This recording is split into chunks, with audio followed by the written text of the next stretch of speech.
Hello बच्चों, let's see this question. तो इस क्वेश्चन में अपन को बोला है कि अपने पास दो फोर्सेस लग रहे हैं और एक टू के जी बॉक्स पे, और अपन को जो ये व्यू दिखाया हुआ है ये ओवरहेड व्यू है, मतलब अपन उसको ऊपर से देख रहे हैं। तो जो फोर्स वन है वो तो 20 न्यूटन है और पॉजिटिव एक्स के डायरेक्शन में, और एक्सेलरेशन 12 मीटर पर सेकंड स्क्वायर है और थीटा की वैल्यू 30 डिग्री है।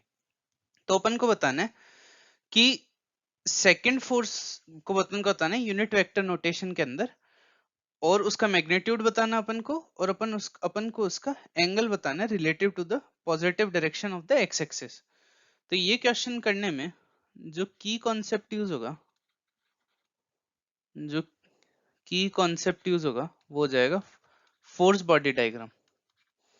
तो अपने पास अब देखो, अपने पास ये ब्लॉक है, इस पे इस डायरेक्शन में फोर्स लग रही है 20 न्यूटन, और इस पे कुछ और फोर्स लग रही है, मान लो कहीं यहां लग रही है कोई फोर्स एफ, और इसका एक्सेलरेशन है ऐसे थीटा एंगल पे कितना है 12 मीटर पर सेकंड स्क्वायर, और ये थीटा की वैल्यू 30 है।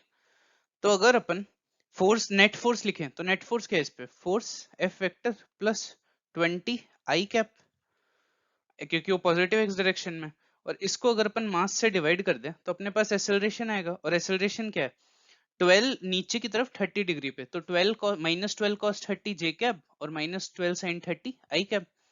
तो हो जाएगा माइनस 12 साइन 30 होता है 1/2, ये तो हो जाएगा आई कैप, माइनस 12 कॉस 30 होता है √3/2 जे कैप। तो सब टू से टू तो कैंसिल हो जाएगा, और अपने पास जो फोर्स वेक्टर है, फोर्स वेक्टर की वैल्यू आ जाएगी -32 आई कैप माइनस 12 √3 जे कैप। मतलब फोर्स वेक्टर अगर ये अपन x माने और ये y माने तो दोनों नेगेटिव में कुछ ऐसे इस एंगल पे, और अगर इसके अंदर अपन को इसमें अब क्या बताना है, पहले तो अपन को इसको यूनिट वेक्टर नोटेशन में रिप्रेजेंट करना है। तो अपन इसको यूनिट वेक्टर में नोटेशन में रिप्रेजेंट करने के लिए क्या करेंगे, इसको इसके मैग्नीट्यूड से डिवाइड कर देंगे, 12 √3 J cap divided by √32 square minus 12 square, इस plus 12 square sorry 12 square multiply by 3, क्योंकि 12 √3 का स्क्वायर था ना। तो अपन ये तो अपने पास आ गया इसका यूनिट वेक्टर नोटेशन।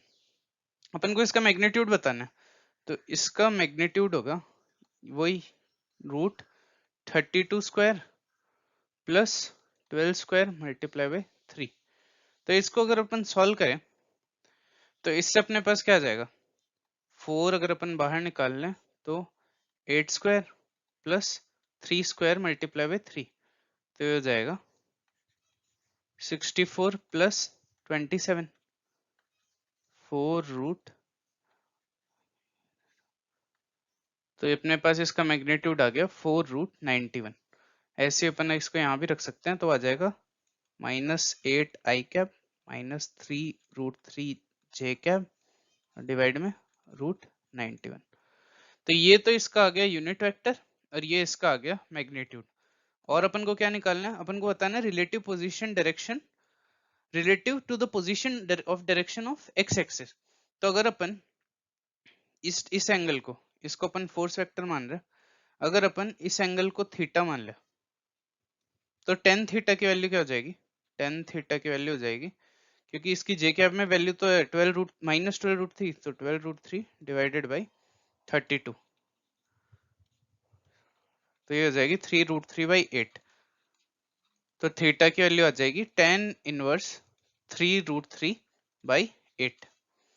तो ये थीटा हो गया। तो पॉजिटिव एक्स डायरेक्शन से अगर अपन क्लॉकवाइज डायरेक्शन में मूव करें, पॉजिटिव अगर अपन एंटी क्लॉकवाइज डायरेक्शन में मूव करें, तो जो फोर्स वेक्टर है वो है 180 प्लस टेन इनवर्स 3 √3/8 एंगल पे, इस एंगल पे हो। So I hope you understand it well, best of luck.